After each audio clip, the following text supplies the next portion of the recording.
मग दुसरा येईल हे जरी नाही काळ सरत सेवटिबा काळ बांधून येईल सरत सेवटिबा एका जनार्दनी आमचे काय वाजाईल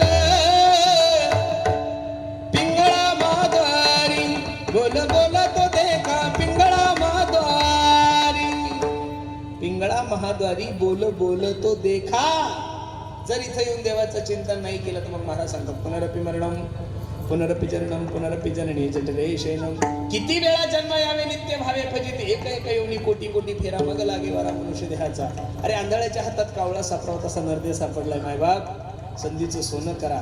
आणि सर्व साधू संतांनी तुम्हाला हेच सांगितलं महाराज विनवी तो सकळ जना कर जोडोनी थोर लहाना दान ही तुले द्या मज दिना म्हणे तुके या बंधू राम म्हणा. भीक मागितलंय माझ्या तुकोबराने तुमच्या आणि माझ्यासाठी लागून या पाया विनवितो तुम्हाला करे टाळी बोला मुखी नाम राम राम स्मराधी लाहो करा गाठ घाला मुळवंदी सांडावा उगिया उपाधी लक्ष लावून राहा गोविंदिगा. म्हणून माझी बसणाऱ्या मंडळीला विनंती मायबाप सर्व काही करा फक्त देवासाठी वेळ द्या.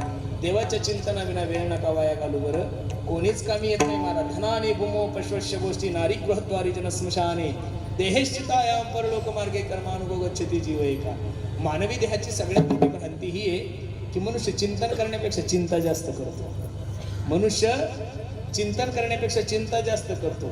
बरं चिंता ही अशी की ती कोणाला सोडत नाही महाराज. पैशावाल्याच्याही मागं चिंता आहे, ज्याच्याकडे पैसा नाही त्याच्याही मागं चिंता आहे. ज्याला कीर्तन नाही तोही चिंता तूर आहे, ज्याला कीर्तन आहे तीही चिंता तूरच आहे. ज्याला गाता येत नाही तो चिंता तूर आहे, ज्याला गाता येतो त्याच्यापेक्षा चिंता तूर आहे. ज्याला वाजवता येत नाही तोही चिंता तूर आहे, ज्याला वाजवता जगातला माणूसच नाहीये की तो असा चिंता तूर नाहीये. पण चिंता करण्यापेक्षा चिंतन जास्त करा, कारण चिंतेमधून सोडवण्याची ताकद फक्त चिंतनामध्ये आहे.